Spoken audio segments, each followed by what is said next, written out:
සුබ දවසක් සීලු දෙනාටම SL ඔටෝසෝන් වෙත සාදරයෙන් පිළිගන්නවා. අද අපි කතා කරන්න යන්නේ අපේ රටේ පරණ වාහන එක පාරටම අඩු වීගෙන යන්නේ මොකද කියලා. ඉතින් අද අපි කතා කරන්න බලාපොරොත්තු වෙන්නේ අයි පරණ වාහන එක පාරටම මිල අඩු වෙන්න කුමක්ද සිදුුනේ කියලා. ඇත්තම කියනවනම් එහෙම මොකුත් උනේ නැහැ. ඒ කියන්නේ අලුතින් එන වාහන වල මිල අඩුවීමක් හෝ කිසිම වෙනසක් නැතුව ඒ ව්‍යාපාර ඒ ආකාරයෙන් කරගෙන යනවා. අපේ රටේ ඉන්න කසිකපල් පරණ වාහන විකුණන සක්ලි ව්‍යාපාරිකයෝ ටික ටික දැන් අඩපණ වීගෙන එනවා. මොකද යාලා මෙච්චර කල් කරපු සොයම් වින්දනය ටිකෙන් ටික නැති වෙන සීන් එකක් තමයි දැන් වෙන්නේ. මං හිතන්නේ උන්ටම එපා වෙලා. මිනිස්සු මේ පරණ ලඩි ගන්න ටිකක් කාස නැහැ වගේ.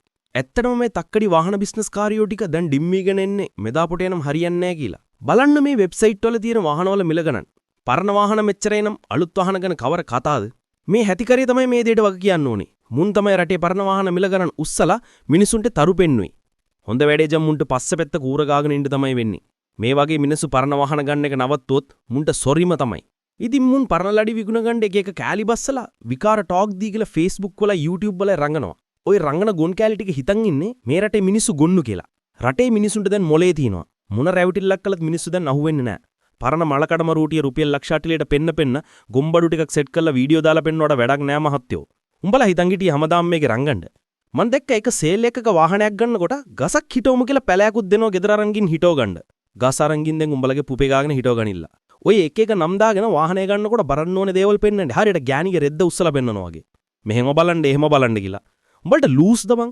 අහිංසක මිනිස්සු සුරංකාලා බඩපුරව ගන්න. අපා ඉන්න කාලකන්ණි මල පෙරේතවද උඹලා? අහිංසක මිනිසුන්ගේ අහිංසක හීන එක්ක තොපි සෙල්ලම් කළේ. කොච්චර රටේ රජේ වැඩ කරන්න පුද්දලික ආයතන වල වැඩ කරන අහිංසක මිනිස්සු ඉන්නවද වාහනයක් ගන්න බලාගෙන.